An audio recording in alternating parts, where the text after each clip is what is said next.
Hello, it is Lisa from Lisa's Paper Hearts. I wanted to take a quick minute today to show you some really cool little ephemera ephemera and clips that I made for this beautiful journal, and I'll have probably way more than this beautiful journal will even hold. So I'll end up saving some of these and using them in other things. I really got carried away, but they're so fun to make. Once you get started, like, you can't stop. So here's the journal, really pretty. I made this with a kit that I bought that had the doily, this beautiful fabric. This actually pins shut. This is fabric, really pretty. These beads that came with it, just gorgeous. And I have all kinds of vintage pages and things. And I have some of these pieces already in there, but mostly not yet. So here, I just wanted to give you a kind of feel. Here's really what I made, and I'm really pretty excited about them. Like I said, once you start, you can't stop. So these are really like pure ephemera, I will call them. They could be glued in. I could decide to put a clip on them if I wanted, but I would probably just glue these directly onto a page or a separate piece of ephemera, depending on how thick they are. Like this is pretty thin. I could glue this onto something else or a page. And the thinner things I like to have to glue right to a page. They don't have to come off. I could even do an angle and make it a tuck spot. So it gives me lots of options. Here, this one, oops, is the top. This is a sticker. I got like a pack of these old kind of vintagey stickers. Just some paper that I had stenciled on. Some of this glitter. This is Tim Holtz glitter paper, I think. It's like glitter on craft. And these are buttons. These buttons actually were white, and I put the Tim Holtz foundry wax, gold foundry wax. I don't think it's called gold, but that gold color foundry wax on there. And it's a strip of paper here on the back to kind of hold it all together. And there's lace, some grungy lace. And so it's just kind of little pieces of things. This, I don't know if you can see it, maybe, hopefully.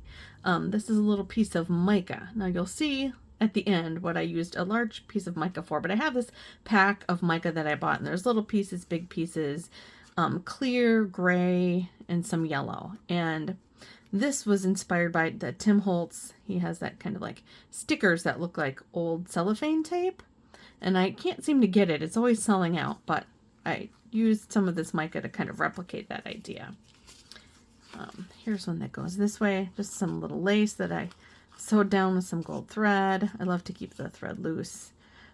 Vintage button, sticker, right? Easy to glue in. Here, this actually added this. This needed a little something else. I added this lace after. So it's glued and not sewn. This is some braille paper. I have braille paper in the journal. All these are kind of pieces of paper that I have in the journal. This is a vintage button, another white button that I used the gold colored foundry wax on. This is a bead that I just glued in there.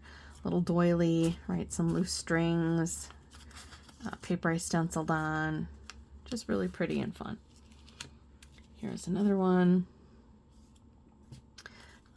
This I used instead of gold. This is the one where I didn't use gold thread. I used brown thread, kind of a taupe, I guess, because it kind of matched with that, I thought, because I already had the gold sewing. And here's that scrap ribbon, some lace, right, and again, that kind of. So those are the ones that are pretty flat that I thought I could just glue into the journal. Then I made a bunch of clips, and this is where, like, I really, again, made all these and kind of went crazy. Here's a teeny tiny doilies and the darling. There's a vintage button, right, lots of sparkle on this one. And there's a clip, paper clip on the back. So I can just take this and, not the best piece of paper, but just to give you an idea, and just clip it right onto the top of the page. And then you get some of this cool stuff kind of spilling out at the top.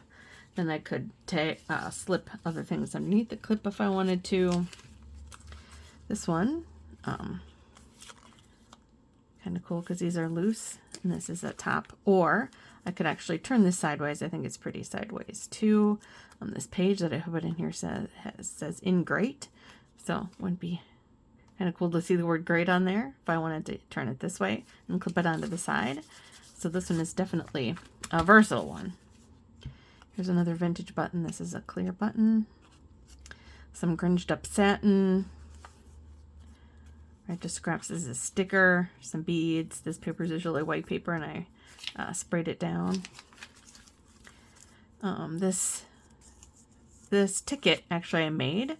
I have this roll I got from a store that was going out of business. A roll of these blank white tags, and I made a whole bunch of tickets out of them in a variety of colors that I just keep handy.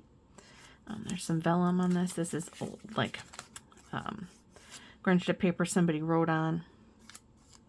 Another button. This I used the founder wax on that too. Clips on the top. This button was already gold. This one has a side clip, so it doesn't always have to go on the top. You can have some that clip right on the side, which is nice. Otherwise, your journal kind of gets real bulky at the top sometimes. And this is a grunged up satin too that I just sewed on here. Some lace, just little bits of things.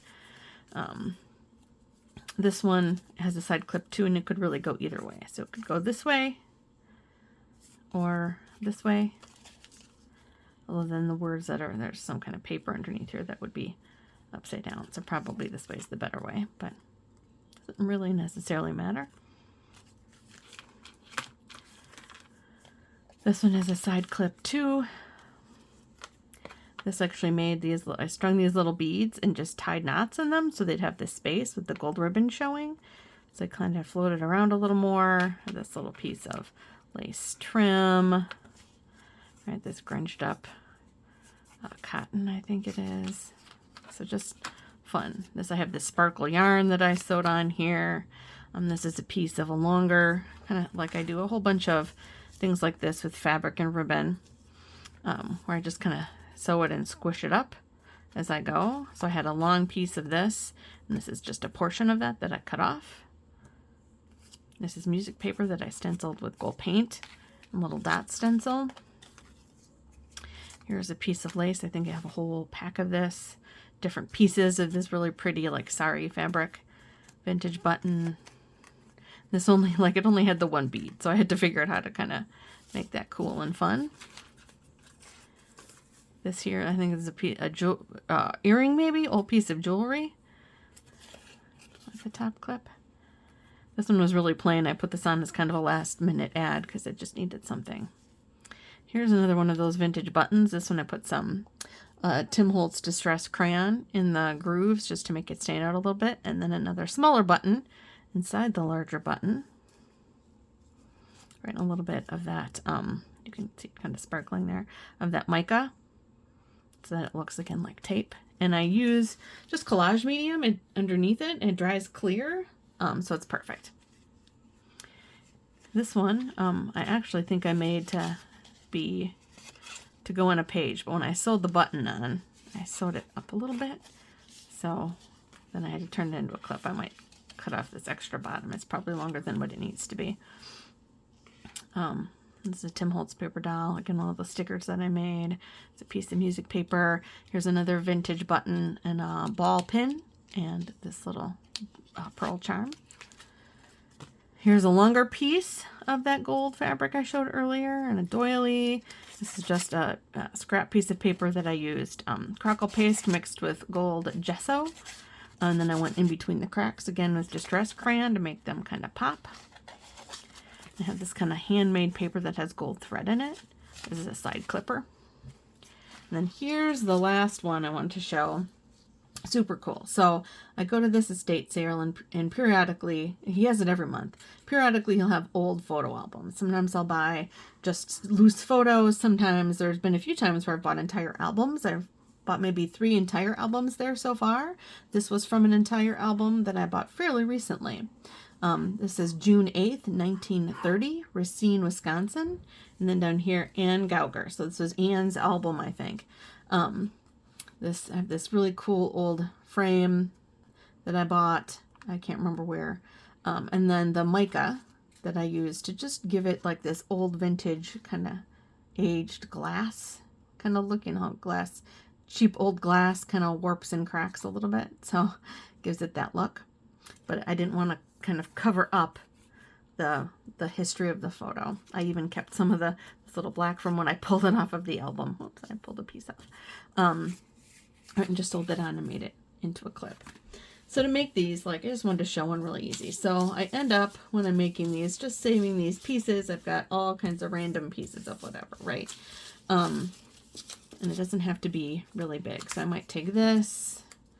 Right, here's a little piece of paper with a word on it. This, it even has this ugly postage thing, but I could just cover that up. And you just kind of layer, right? And maybe I'll put this is kind of cool. How long is this piece of lace? Maybe I put this on here. Right, it doesn't have to be, just kind of laying it out initially to see, is this enough? Do I need more? Do I need less? Right, here's some paper with a word. Maybe I put this kind of behind there or over here. Let's see where I like it. No, I think over here. Right, and I rip this off so it's not, so there we go, like that. And maybe this, and this, and this, and this. So I think I'd bring down a little bit. And then I could put, I've got a whole variety of like buttons and things, so I could put a button. All right, I could put some lace behind here if I wanted. Right, and so that's how it goes. I just kind of make a whole bunch of these. Sometimes I'll staple them initially with the tiny stapler I have. I'll show you my teeny tiny stapler. Right, so this is the stapler with the tiny staples. So close to my heart. They just went out of business. So you can't get one from there. I think Tim Holtz has a tiny attacher, which is the same thing as a stapler. So I might use a stapler initially just to kind of hold things in place, and then usually glue it, and then decide if I want to clip or if I'm going to glue it right to a page. So that's how easy it is, right? Just make these scraps, and that's how I got so carried away. I had a whole bunch of scraps from making the pages, and then started to make a few scraps, and then it turns into more and more scraps, and pretty soon I've got a whole stack of these really pretty things to put in this journal, this cool old time journal, as well as other journals that I make. So there you go. Thanks for watching.